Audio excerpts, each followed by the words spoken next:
नमस्कार, मैं doctor Suman Siwach, assistant professor in history, IgM college Ladwa. हमारा आज का टॉपिक रहेगा फ्रेंच रिवॉल्यूशन के प्रभाव। फ्रेंच रिवॉल्यूशन की अगर हम बात करें 1789 के अंदर फ्रांस में हमें फ्रेंच रिवॉल्यूशन जो है वो दिखाई देता है और इसके कारणों की चर्चा हमने इससे पहले की वीडियो में की। बास्तिल के पतन को फ्रांस के इतिहास में एक महत्वपूर्ण घटना माना जाता है। कुछ विद्वानों ने इसे फ्रांस में राजतंत्र का जो भयानक पराजय हुई और स्वतंत्रता के नए युग के आगमन के चिन्ह के रूप में बास्तिल के पतन को देखा है, जो कि 14 जुलाई 1789 ईस्वी में हुआ। इसके बारे में बहुत सारे विद्वानों ने कहा कि फ्रांस में इंग्लैंड के जो राजदूत है उन्होंने 16 जुलाई को इसकी सूचना देते हुए कहा और इस घटना के बारे में उल्लेख करते हुए कहा कि इस समय में हम फ्रांस को एक स्वतंत्र देश और राजा को एक सीमित अधिकारों वाला शासक मान सकते हैं। इसी तरह से अमेरिका के जो विद्वान है मोरिस ने अपने विचार प्रकट किए कि स्वतंत्रता के विरुद्ध सभी षड्यंत्र जो है वो हवा में उड़ गए।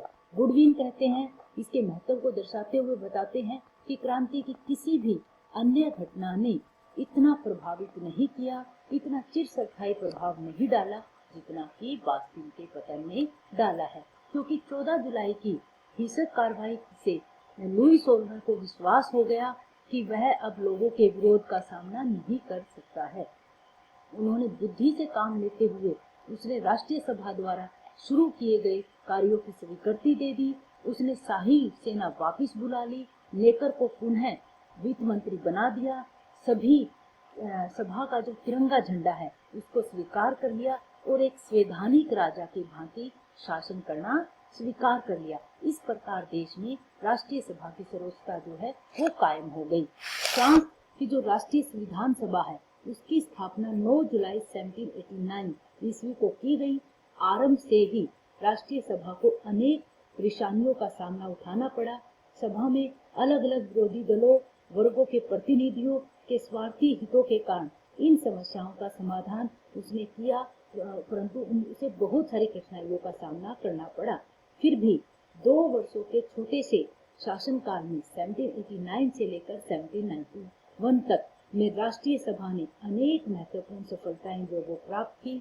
और इस संबंध में ध्यान देने योग्य बात है कि राष्ट्रीय सभा में मध्यम श्रेणी का प्रभुत्व था, इसलिए राष्ट्रीय सभा ने अपने कार्यों द्वारा फ्रांस में ऐसी शासन व्यवस्था की स्थापना करनी चाहिए जिसमें समस्त राजनीतिक शक्तियों मध्यम श्रेणी के हाथों में रहे। राष्ट्रीय सभा के विभिन्न क्षेत्रों में बहुत सारे काम जो है वो किए गए और उसका प्रभाव जो है वो फ्रांस के ऊपर भी और जो अन्य राजनीतिक दल है उनके ऊपर भी हमें नजर आता है। अगर हम फ्रांस की क्रांति की बात करें, जैसे हम प्रभाव की बात करें तो इसके जो प्रभाव है वो फ्रांस के ऊपर अलग से हमें नजर आते हैं और दूसरे देशों के ऊपर अलग से नजर आते हैं। जैसे सबसे पहले अगर हम बात करें तो इसका जो प्रभाव पड़ा, एक तो जो नेशनल कॉन्स्टिट्यूट असेंबली है जिसकी हमने बात की उसकी स्थापना हुई और इसके बाद declaration of the rights of man और सिटीजन्स यानी मनुष्य और नागरिक के अधिकारों की घोषणा 27 अगस्त 1789 में की गई। और इसमें हमें नजर आता है कि इस घोषणा पत्र में केवल 17 धाराएं थी जिनमें निम्नलिखित जो है मुख्य अधिकार लोगों को दिए गए, जैसे सभी मनुष्य स्वतंत्र पैदा हुए हैं, उनके अधिकार भी समान हैं। इसी तरह से प्रत्येक राजनीतिक संगठन का उद्देश्य मनुष्य के प्राकृतिक और जन्मजात अधिकारों की रक्षा करना है। इसके आगे हम देखें, राज्य के नागरिक राजनीतिक शक्ति का मुख्य स्रोत हैं और कोई व्यक्ति और संगठन ऐसा फैसला लागू नहीं कर सकता जो कि देशवासियों की इच्छा के विरुद्ध हो। प्रत्येक मनुष्य को पूर्ण स्वतंत्रता का आनंद लेते हुए अपने अधिकारों का प्रयोग करना चाहिए, परंतु इस अधिकार का प्रयोग दूसरों की स्वतंत्रता को हानि न पहुंचाए। इसी तरह से कानून केवल उन कार्यों को रोक सकता है जो समाज के लिए हानिकारक हो। कानून सभी देशवासियों की इच्छा के अभिव्यक्ति है। सभी नागरिकों के स्वयं और अपने प्रतिनिधियों द्वारा इसके निर्माण में भाग लेने का अधिकार है। कानून की दृष्टि में सभी नागरिक समान हैं।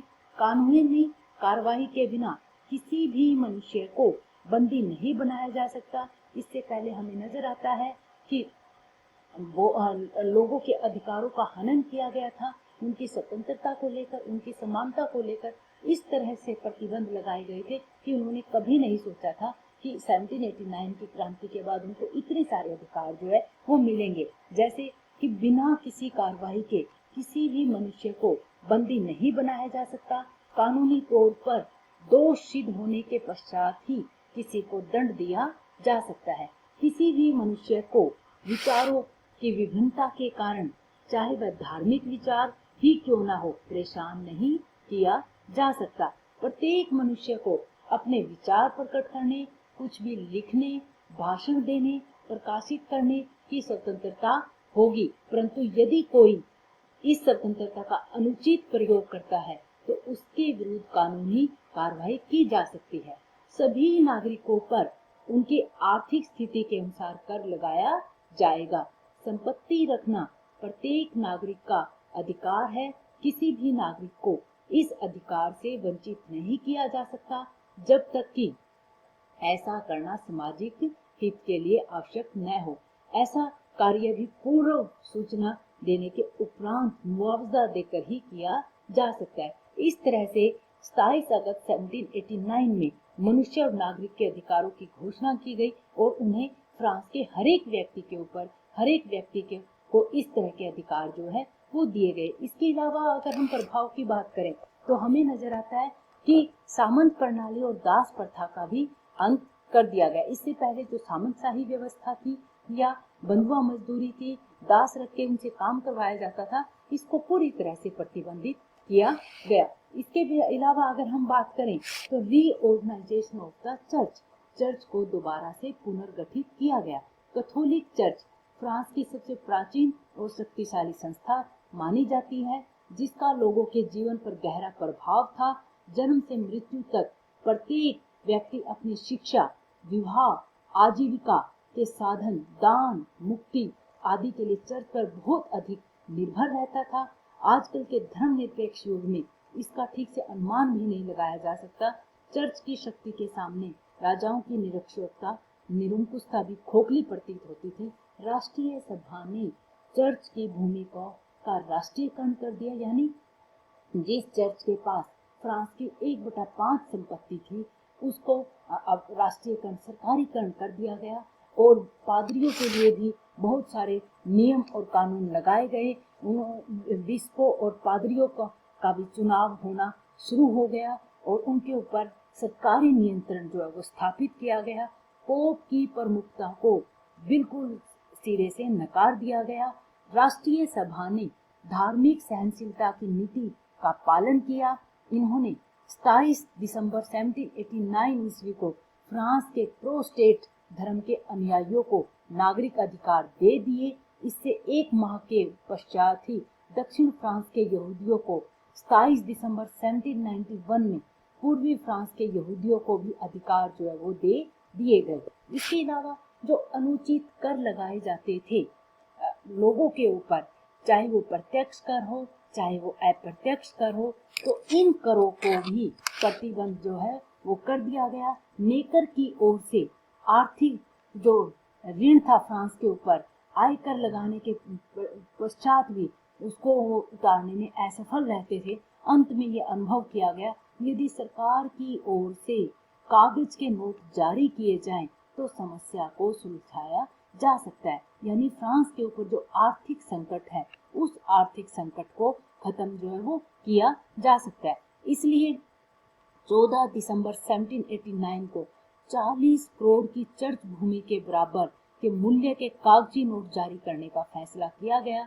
इन नोटों को राष्ट्रीय ऋण के चुकाने में सफलता हुई तथा सरकार और अधिक नोट छापने की योजना बनाने लगी। दिसंबर 1790 में राष्ट्रीय ऋण चुकाने के उद्देश्य से कागजी नोटों की सीमा 40 करोड़ से बढ़ाकर 120 करोड़ और फिर 180 करोड़ लीवर के बराबर जो है वो कर दी गई।